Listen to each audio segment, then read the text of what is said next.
శ్రీ విష్ణు ఈ టాలీవుడ్ హీరోని గనక మొత్తం ఎంటైర్ కెరీర్ని మనం గమనిస్తే ఆల్మోస్ట్ ఆల్ రిస్క్ ఉన్న సినిమాలు కాకుండా ప్రేక్షకులతో కనెక్ట్ అయ్యేటువంటి ఎక్కువ కామిక్ జోనర్ సినిమాల్ని మంచి కథాబలం ఉన్న సినిమాల్ని ఎప్పుడు సెలెక్ట్ చేసుకుంటూ ఉన్నాడు.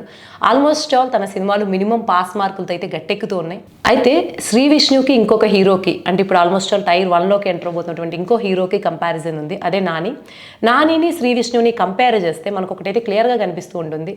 నాని కూడా కంప్లీట్గా తను మధ్యతరగతి అంటే మిడిల్ క్లాస్ ఆడియన్స్ని టార్గెట్ చేసి ఒక కైండ్ ఆఫ్ హ్యూమన్ని జనరేట్ చేస్తూ వాళ్ళతో కనెక్ట్ అయ్యాడు.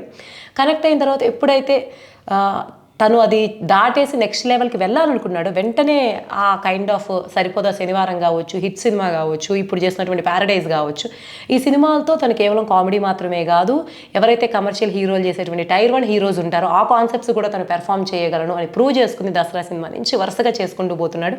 ఇప్పుడు ఆల్మోస్ట్ నానికి కూడా రామ్ చరణ్ మిగిలిన హీరోలకు ఉన్నటువంటి అంతే క్రేజ్ తెచ్చుకోగలిగాడు. అంటే ఒక కామిక్ హీరో దగ్గర నుంచి అంటే ఒక కామెడీ సినిమాలు చేసి కేవలం మిడిల్ క్లాస్ ప్రేక్షకులు మెప్పించేటువంటి హీరో ఆ సెక్షన్ దాటిపోయి మల్టీప్లెక్స్ హీరోగా మారాడంటే అది ఈజీగా జరిగిందైతే కాదు.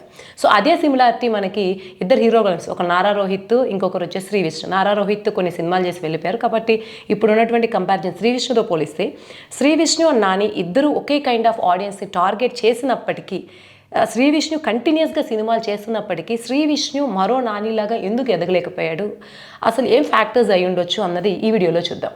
శ్రీ విష్ణు ఫస్ట్ నుంచి కూడా ఒక సేఫ్ గేమ్ ఆడుతూ వచ్చాడు. అంటే ఒకవేళ కనుక నేను ఈ సినిమా రిస్క్ చేసి తీసుకుంటే ప్రేక్షకులు నన్ను యాక్సెప్ట్ చేయరేమో, మళ్ళీ కంప్లీట్ ఫెయిల్యూర్కి వెళ్తాననేటువంటి ఒక ఫియర్ ఆఫ్ ఫెయిల్యూర్ వల్ల కావచ్చు, మంచి కంటెంట్ని సెలెక్ట్ చేస్తూనే దానికి ఎప్పుడు ఒక కామెడీ టచ్ ఇచ్చే ప్రయత్నం చేశాడు.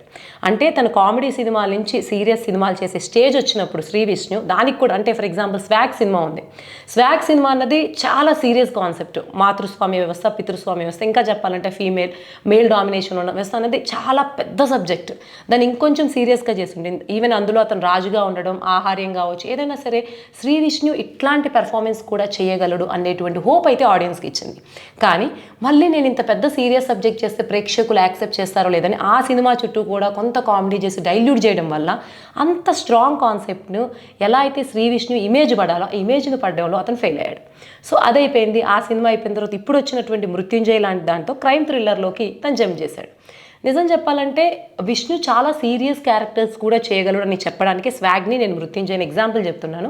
మృత్యుంజయ్ కన్నా ముందు ఇంకొక సినిమా వచ్చింది, అది విష్ణు విన్యాసం. ఈ రెండు కూడా థియేటర్కి ఆల్మోస్ట్ చాలా తక్కువ గ్యాప్తో వచ్చాయి. విష్ణు విన్యాసం అన్నది అది కూడా మళ్ళీ కొత్త కాన్సెప్ట్, ఏది కూడా రొటీన్ సబ్జెక్టులతో తను ఎప్పుడు ఏ స్టోరీ చేయలేదు. సో ఇందులో కూడా ఇక్కడ కూడా ఇంకా చెప్పాలంటే ఉమెన్కి ఎక్కువ ఇంపార్టెన్స్ ఇచ్చి ఆడపిల్లల స్వేచ్ఛ, ఆడపిల్లలకి డ్రింకింగ్ హ్యాబిట్స్ కావచ్చు, ఏదైనా సరే సెక్షువల్ ఫ్రీడమ్ కావచ్చు, లవ్ ఫ్రీడమ్ కావచ్చు, ఏదైనా సరే ఆమె పర్స్పెక్టివ్ నుంచి ఆలోచించాలి. ఒక ఈక్వాలిటీ అన్న కాన్సెప్ట్ని అక్కడ కూడా తీసుకున్నాడు. కానీ ఆ కాన్సెప్ట్లో మళ్ళీ దాన్ని ఇంకొంచెం కామెడీ చేయాలని అంత పెద్ద సీరియస్ సబ్జెక్ట్ని లైట్ చేశాడు. దాంతో విష్ణు విన్యాసం సినిమా అనేది కంప్లీట్గా ఫెయిల్యూర్ అయింది. సో దాని తర్వాత మృత్యుంజయ్ రావడంతో అదేమి పెద్ద హీరో, ఇప్పుడు ఎలా ఆడియన్స్ ఎవరైనా సరే ఒక హీరో మంచి సినిమా చేస్తే నెక్స్ట్ సినిమా ఏంటని ఎదురు చూస్తారు. కానీ ఆల్రెడీ ఒక సినిమా డిజాస్టర్ అయినప్పుడు నెక్స్ట్ సినిమా మీద హోప్స్ తగ్గిపోతాయి. సో తర్వాత మృత్యుంజయ్ సినిమా రావడంతో అది పెద్దగా ఆడలేదు. కానీ అది ఇప్పుడు లేటెస్ట్గా ఓటీటీలో రిలీజ్ అయింది. మృత్యుంజయ్ సినిమా చూస్తుంటే ఇదే సినిమా ఒక అడవిశేషు కానీ ఇంకొక హీరో కానీ టెక్నికల్గా డీల్ చేస్తుంటే ఈ సినిమా ఖచ్చితంగా ఒక బ్లాక్ బస్టర్ హిట్ అయ్యేటువంటి సబ్జెక్ట్ ఉన్నటువంటి సినిమా.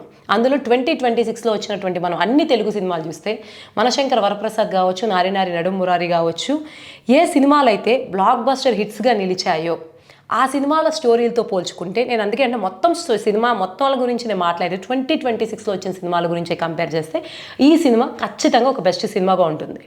కానీ ఈ సినిమాలో మళ్ళీ అగైన్ శ్రీ విష్ణు అదే తప్పు చేశాడు. ముందు ఒక సినిమా చేయడం, దీనిలో కూడా ఎక్కడో తన క్యారెక్టర్ ఎంతున్నా సరే ఎక్కడో నన్ను కొంచెం కామిక్గానో కొంచెం ఎమోషనల్గానో చూస్తారు తప్ప నేను సీరియస్ క్యారెక్టర్స్ చేస్తే చూడరేమో అనేటువంటి ఫియర్ అయితే మృత్యుంజయ్లో కూడా కనిపిస్తుంది. ఈ మృత్యుంజయ్ సినిమా డైరెక్టర్ కూడా సుకుమార్ టీంలో పనిచేసినటువంటి హుసేన్ షా అనే అతను. సో ఈ సినిమాలో చాలా డిఫరెంట్ కాన్సెప్ట్, అంటే యాక్చువల్గా ఆబిచ్యూరీ అంటే మనం శ్రద్ధాంజలు మనుషులు చనిపోయినా చేస్తాం కదా, దానిలో యాడ్స్ పనిచేయడం కానీ, క్రైమ్ రిపోర్ట్ కానీ, సినిమా అంతా కూడా ఒక చెస్ గేమ్లో నడవడం. ఆఫ్ కోర్స్ జూలైలో కూడా ముందు విలన్ ఎవరో తెలిసిపోతే అది ఎట్లా ఉంటుందో ఇది ఇన్ డిఫరెంట్ వే అట్లా తీసుకురావడానికి ట్రై చేశారు. కాకపోతే ఈ మధ్య ఇలాంటిది రాలేదు కాబట్టి ఇది కొంచెం కొత్తదే అనుకోవచ్చు.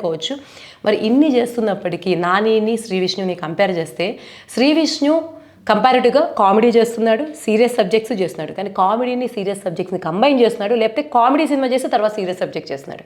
ఎప్పుడైతే కామెడీ తర్వాత సీరియస్ సబ్జెక్ట్ని చేస్తున్నాడో అతను అందరూ కామెడీ సినిమాలు చేసే హీరోగానే చూడడం వల్ల అతని నుంచి సీరియస్ సబ్జెక్ట్స్ వచ్చినా సరే పెద్దగా పట్టించుకోవట్లేదు. కానీ నాని అలా కాదు, ఒక్కసారి నేను ఈ సినిమాలు చేశాను, వీటితో ఒక స్టాప్ పెట్టేద్దాం, మనం నెక్స్ట్ లెవెల్కి వెళ్ళామంటే దీని మీదే పూర్తిగా ఫోకస్ చేయాలి అనేటువంటి ఒక ఫోకస్తో ఒక కమర్షియల్ హీరో, ఒక టైర్ 1 హీరో మైండ్ సెట్కి వచ్చేసారు. సో ఇంకా ఫైనల్గా చెప్పాలి అంటే మన పెద్ద పెద్ద హీరోలు చాలామంది ఉంటారు, బాలకృష్ణ కావచ్చు, చిరంజీవి కావచ్చు, ఇంకా నాగార్జున కావచ్చు. వీళ్ళందరూ ఎందుకు కొత్త కథలు ట్రై చేయరు? కొత్త కథలు చేస్తే అందరూ చూస్తారు కదా, ఎందుకు వీళ్ళు ఎప్పుడు ఈ రొటీన్ ఫార్ములాస్ చేస్తారు? బాలయ్య బాబు అంటే ఎందుకు ఆ సినిమాలే చేస్తారు? ఇట్లాంటి క్వశ్చన్స్ చాలాసార్లు వచ్చాయి.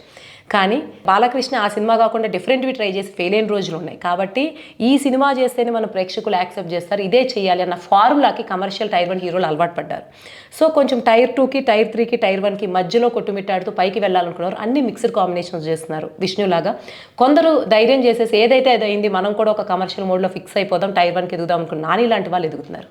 సో ఇక్కడ ఉన్నటువంటి కాన్ఫిడెన్స్ లోపమో, ఇక్కడ ధైర్యం లోపం వల్ల విష్ణు ఇంకా అక్కడే ఉండిపోయాడు. చాలా సినిమాలు చేస్తున్నప్పటికీ నాని మాత్రం సంవత్సరానికి ఒక సినిమానే రిలీజ్ అవుతున్నా మొత్తానికి ఫైనల్గా టైర్ 1తో కంపీట్ అయ్యేటువంటి హీరోల సరసన అయితే చేరాడు. సో మీరు కూడా చాలామంది విష్ణు, నాని ఇద్దరు సినిమాలు చూసి ఉంటారు. మీరు ఈ జర్నీని మీరు ఎలా అనుకుంటున్నారో కమెంట్స్లో తెలియజేయండి.